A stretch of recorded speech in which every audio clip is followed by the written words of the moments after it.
Sisters and brothers, we are coming to the end of a liturgical year, and we will be celebrating the feast of the Christ King.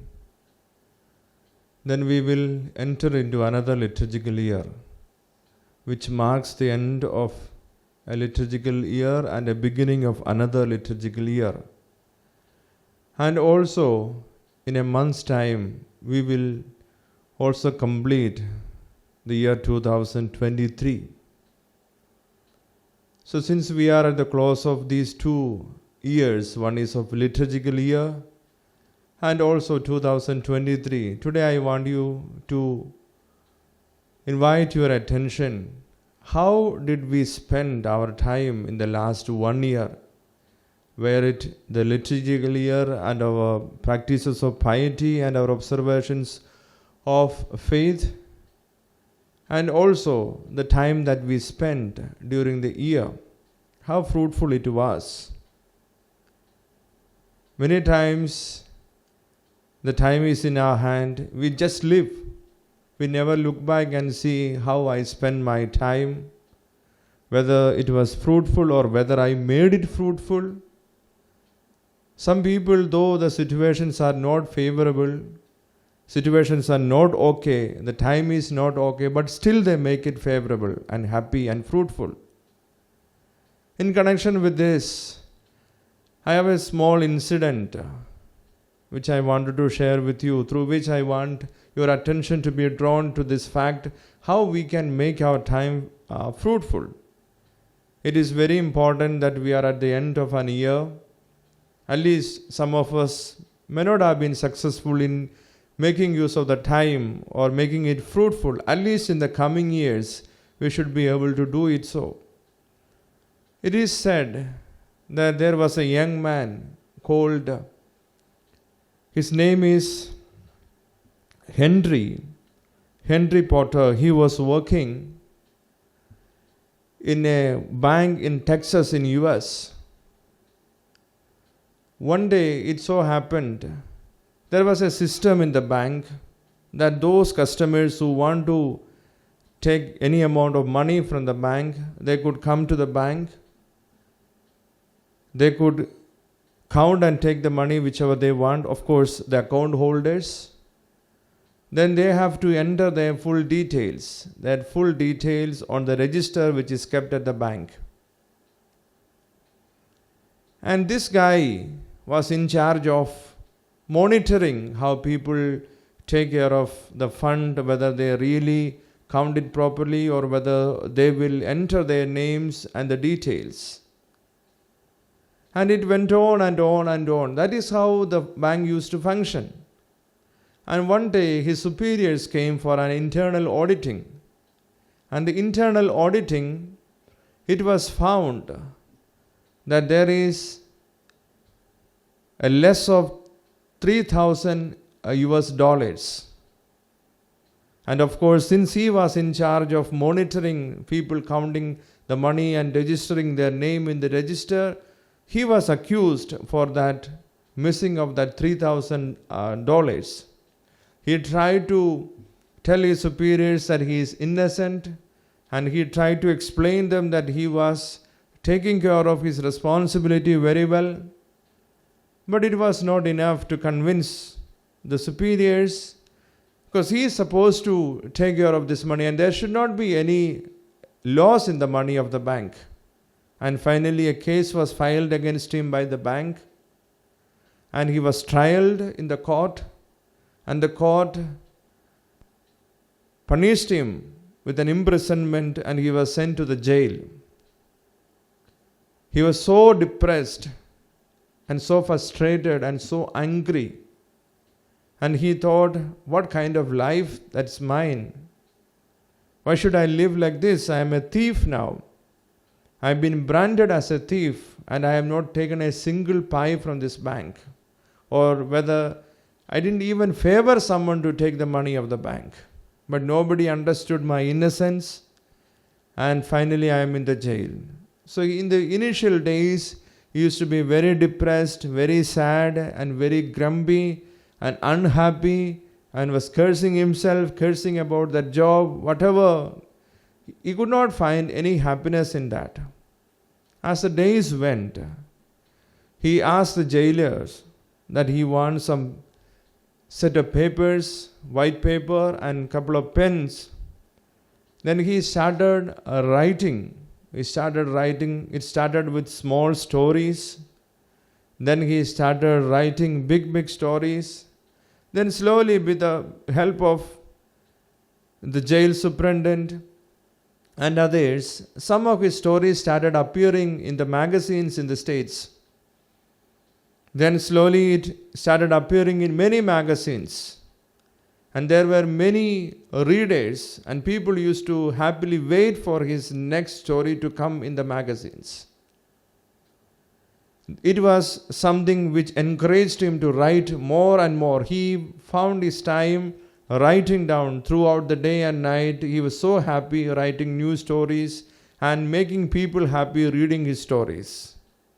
By the time he came out from the jail after his punishment, he was already famous. He was already famous all over the states in the country, and he was already an established writer. And even today, say around a century later, still people read his stories and feel happy about it. Sisters and brothers, this is exactly what I want you to understand. This young man's response to the imprisonment could be same as yours and mine. Anybody for that matter, when we are punished unjustly, when nobody was there to understand his innocence, definitely he was frustrated, and any one of us for that matter will be frustrated, angry and upset. But he did not go on with that frustration and that anger and that sorrow. He was not meditating on the tragedy which came on his life unexpectedly, but he moved on in a different way. He moved on writing stories, and he moved on making people happy. And by the time he could come out of the jail, he was already an established writer, and that made his rest of his life happy. And still, through his stories, many people find happiness and joy. Now, what is your take on this? We also have options like this when tragedy immediately hits our life. Maybe a death, a breakup in relationship, or we are dismissed from our job without any intimations, or we are cornered, or we are harassed, or when people trouble us, we can also sit down looking at all these problems, all these tragedies, and keep crying, keep lamenting, and make everyone else around uncomfortable and make their life also miserable, so sad, and not able to move on. Some people are like this. When they have a tragedy in their life, they will make their rest of their life also a tragedy, and they will make everyone else's around also their life a tragedy. They don't want to move on. They get stuck to that problem. Now the option is yours and mine. Whether you want to move on, whether you want to get stuck to this problem. How much ever cautious we are, sometime the tragedies will hit our life. Problems will come, death will come, sickness will come, sorrows will come, injustice will be done to us, and there are times there will be anyone to understand us. Whether you want to sit and cry about it, whether you want to sit and crib about it, or you want to move on and find how can I get a way out of this and move on in my life. That is what made this young man's life beautiful. Later he was famous in his pet name, O. Henry, all over the country. So today, let us think about it. When a tragedy hits my life, when I have a problem in my life, when there is difficulties in my life, whether I should sit with my problem throughout my life, the rest of my life. I have seen people like this. They had a problem. One guy was sharing with me a problem that he happened to be in love with a girl, and he thought she is also madly in love with that boy, but one fine day he decided, okay, we have been going around dating, so she must be happy to marry me. So one day he proposed to her that I would like to get married to you. Straight away she said, no, I will not be able to get married to you. I would prefer you remain my friend. But I cannot think of a relationship, a married relationship with you. He was so shattered, he was so upset. And years went on. Now he doesn't want to look for any proposals in his life. He doesn't want to meet any girl. Even he finds it difficult to relate with his colleagues who are ladies. Because he still crib about that girl who did not accept his proposal. Now years have gone, he has crossed 40 years or so. Parents are crying about it that he doesn't want to get married to. And he wants to, but he doesn't want to talk to anybody, especially ladies and girls, because he says, everybody will be like this, and she ditched me. So my dear sisters and brothers, actually, this is his problem. He could not understand that friend of hers was considering him just as a friend, not as her future life partner. He misunderstood. And when she told the fact that he is completely shattered, this is exactly what happens to our life also. Sometimes we invite problems in our life and we sit with that problem throughout our life. And we make everybody else's life miserable and unhappy. For example, he made the life of his parents miserable. He made the life of his siblings miserable. And he makes everybody else's life miserable. And his life also. We need to move on. We cannot stop the tragedy that may come on our way, problems that come on our way. We need to move on. We need to cross this problem and move on.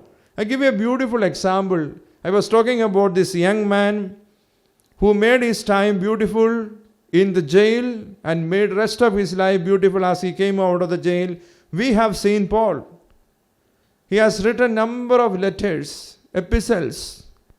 And most of his letters were written when he was jailed. When he was imprisoned, he wrote all these letters. When he was jailed, he was not jailed because he did some criminal activity. He was jailed not because he was leading a riot.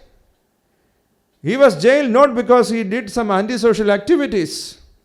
He was jailed because he was preaching Christ. That was his faith. When he was jailed, when he was imprisoned, he was not sitting down crying, oh, I happen to preach about Christ, so I am jailed now, my life will be miserable, so I am going to stop preaching Christ now, and I am not going to do anything for him, I just want to be free. And he was not cursing the jailers or nobody. He never blamed anybody for having jailed him. But he used that time sitting there, writing down letters, addressing to the different faith communities which he had preached earlier. He was more concerned about those people or problems of those communities, the faith communities, and he was encouraging them. He was supporting them through their letters. And by the time he could come out of the jail, they were strong in faith that the community was growing. Community was growing. So sisters and brothers, even today after centuries, we have those beautiful letters of St. Paul which we use for our reading, for our reflection, for our references. And it keeps making people happy today because it's God's word. I give you two examples. One is from the secular world, how this young man took care of his life even when he was jailed. And from the spiritual world, I gave you an example of St. Paul. Nobody can guarantee us that we will not have any problem. We will have problems. We will have difficulties. And it can come at any time. How much ever cautious we are, then the decision we take from there is important. Whether you want to sit with that problem, whether you want to move on with your life. If you are ready to move on with your life, you will be able to live a happy life.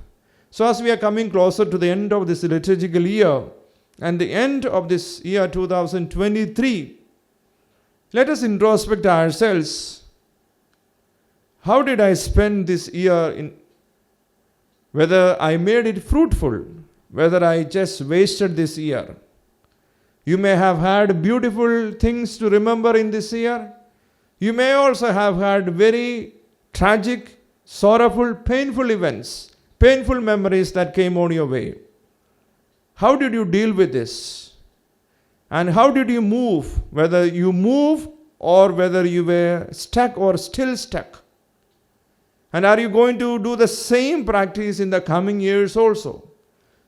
Coming year also we may have problems, we may have tragedies, and we may have also beautiful things. Are we only preparing ourselves to enjoy the good things? Or are we preparing ourselves to face even the tragedies and move on? If we can move on in our life, even though there are difficulties and struggles, life becomes beautiful. Otherwise, what happens? We sit, we cry, we feel sorrowful, we feel angry, we feel we feel so frustrated. And what happens? In that pain and sorrow, we lose our faith, we lose our confidence, our character changes, we become aggressive, and we become so hurtful, and all these hurt feelings will be transmitted to others through our words and actions. So, sisters and brothers, offer all the problems in the hands of Jesus. Whenever we have a problem, Jesus said, Matthew's Gospel, chapter 11, verse 28, "Come to me, all those who are carrying heavy burdens. I will give you rest." Unfortunately, though we have a God who carries our burdens, though we have a God who is ready to carry our burdens, we don't want to give it to God. We don't want to let go in the hands of God. We want to manage it ourselves. How do we manage? We become so frustrated, so angry, so upset, and stop going to church, stop praying. That is how we react to our problems. Are they going to save our problem? Are they going to solve our problem? No. The only way we can come out of our problem and move forward is give our problems in the hands of Jesus. When we have tragedies, when we have problems, when we have difficulties, when we have sickness, when we have breakup in relationship, give it in the hands of God. Because He Himself said, "Come to me with all your problems. I am ready to take your problems." He said in 1 Peter, "Cast your burdens onto me. I will give you rest because I care for you." And when we have problems, cast our burdens in the hands of Jesus. When we have beautiful things, thank the Lord for what He has given to us. So, sisters and brothers, today, as you listen to me, this is what I want you to understand. Problems are part of life. Tragedies can come at any time of our life. Are we going to sit with that problem? Are we going to sit with that tragedy? Or are we going to move forward? If you are deciding to move forward, you will make yourself beautiful, you will make your life beautiful, and you will make everyone else's life beautiful, and the world becomes so beautiful. Or if you are going to sit with that problem, it will make everything miserable and horrible. And how can you move forward? We can move forward only with the help of God. How? By surrendering, letting go of problems in the hands of God, who says, "Come to me, I will give you rest." Come to me, I will give you rest. Every time when you have a problem, when you have a difficulty, remember Psalm 18, verse 1 onwards, we read, "God is my salvation. God is my rock. He is my deliverer, in whom I trust." So today, let us ask ourselves, in whom did I trust? Where is my trust placed? My problems are more important, or my God is more important? So give importance for God, then problems will give away. The more you are focused on the problems, the more troubled you will be. Take the example of Saint Peter. Saint Peter wanted to walk like Jesus on the sea, on the water. He asked Jesus, I would also like to walk. Jesus said, "Come." As he was walking towards Jesus, looking at Jesus, there was absolutely no problem. He was walking towards Jesus. But after some time, he started looking around and he sees the waves coming. He thought these waves will engulf me. In that he started singing in the water. So my dear brothers and sisters, this is exactly what happens to us. Every morning we call out to the Lord and the Lord will say, you come, I am there with you. My presence goes with you wherever you go. And we start making our day. As the day goes on, as the time goes on, we see some problems here and there, some troubles in the family, some troubles in the workplace, some troubles in our business, or some troubles in our personal life. Then we shift our focus from God and we put the whole trust in this problem. That will frighten us. That will give us an impression that our problems are increasing and we start singing in that problem. So keep focusing on Jesus. Move forward. Problems will come, but He will take care of us. He said, cast all your burdens onto me because I care for you. He said, come to me all those who are carrying heavy burdens, I will give you rest. So whatever has happened in this year or in the previous years of our life, let us keep it aside. We may not have been successful in moving forward, leaving our problems behind or handing over to Jesus and moving forward. Happened is happened, at least at the end of this year. Let us take a decision. From hereafter, whenever I have a problem, I give my problems in the hands of Jesus because I have a God who loves me, who takes care of me. And we move forward with the grace of God. We will not look into our problems and get frightened. And we will not sit with our problems. Make your life beautiful. And make everybody else's life beautiful. Like St. Paul, even when he was in jail, he was so concerned about other people's welfare. That made his life beautiful and joyful in the present.